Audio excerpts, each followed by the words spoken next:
கமலஹாசனை பொறுத்தவரைய அவர் வந்து பெரிய அளவு என்ன சுத்தமாகவே இந்த பிஆர் ஆக்டிவிட்டியை பண்ண மாட்டார். பத்திரிகைகளுக்கு கவர் கொடுப்பாங்க, அந்த மாதிரியே கவர் கொடுக்கறது, இந்த மாதிரியான வேலை எதுவுமே பண்ண மாட்டார். எந்த காலத்திலுமே அவர் பண்ணது கிடையாது.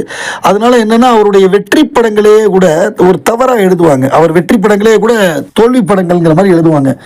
மற்ற நடிகர்களுக்கு வந்து 3 வாரம் கூட ஓடி இருக்காது. நமக்கு வந்து 1 வருஷம் ஒன்ன படத்தை கூட அந்த படம் சரியா வசூல் பண்ணலன்னு சொல்லுவாங்க. மற்ற நடிகர்கள் 3 வாரம் ஓடி இருக்கும். அது ஏதோ பயங்கரமா வசூல் பண்ண மாதிரிலாம் எழுதுவாங்க. காசை வாங்கிட்டு எழுதக்கூடிய காக்கா கூட்டம் அந்த மாதிரி பண்ணும். குருதி புனல் சம்பந்தமாகவும் ஒரு டவுட்டை கிளப்புறாங்க. அந்த மாதிரி அதாவது நல்ல ஒரு விஷயத்தை புரிஞ்சுக்கணும். குருதி புனல், மகளிர் மட்டும், சதி லீலாவதி இந்த 3 படங்களுமே மாபெரும் வெற்றி பெற்றன. அந்த மாபெரும் வெற்றி பெற்ற பிறகு உலகநாயகன் கமலஹாசன் என்ன பண்ணார் அப்படின்னா முப்பெரும் விழான்னு ஒரு விழா எடுத்தார்.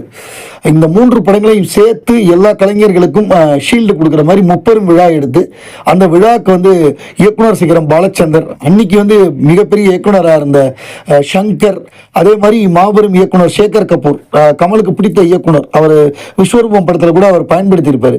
ஸோ இவங்க எல்லாரையுமே கூப்பிட்டு வந்து அந்த கலைஞர்களுக்கு எல்லாருக்குமே விருது கொடுக்க வச்சார். குருதி புனலை பொறுத்தவரைய மிகப்பெரிய வெற்றி படம். என்ன காரணம்னா ஒரு இங்கிலீஷ் படம் மாதிரி எடுத்தார். அதாவது துரோக்கால் அப்படிங்கிற ஒரு ஹிந்தி படத்துடைய ரீமேக்கு.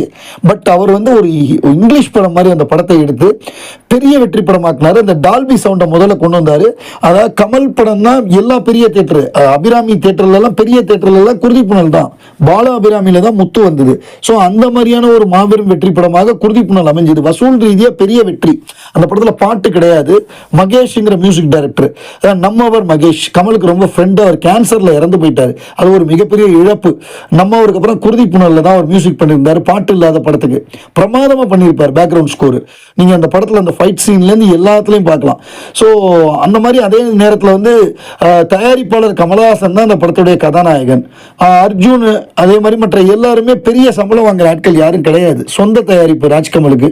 ஸோ அப்படிங்கிறப்ப அது பெரிய லாபத்தை ஏற்படுத்தி கொடுத்த படமாக உலகநாயகன் கமலஹாசனுக்கும் ராஜ்கமலுக்கும் அமைந்தது.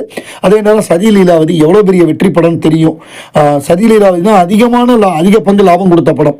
கமல், கோவை சரளா அப்படி நடிச்சு ரமேஷ் அரவிந்த்லாம் ஹீராலாம் நடிச்சு மாபெரும் வெற்றி படம் அமைஞ்சது. அது பொங்கலுக்கு வந்துச்சு. அதே நேரம் மகளிர் மட்டும் நம்ம நாசரை கதாநாயகனாக்குனாரு. ஸோ கதாநாயகனாக்கி ஒரு மாபெரும் வெற்றி படம், அதுவும் 100 நாட்களுக்கு மேலே ஓடி பெரிய வணிக ரீதியாக ஒரு மிகப்பெரிய வெற்றி. அதில் திருவை கேமராமேன் ஆக்குனார். அந்த திரு தான் ஆளவந்தான் பண்ணார், பின்னாடி அவர் தான் ஹேராம் பண்ணார். ஸோ அப்படி எல்லாமே கமல் பண்ணாருன்னா அவர் வந்து மாபெரும் வெற்றி படமாக அமைச்சிடுவார். ராஜ்கமலை பொறுத்தவரை 99% சூப்பர் ஹிட் படங்கள் தான்.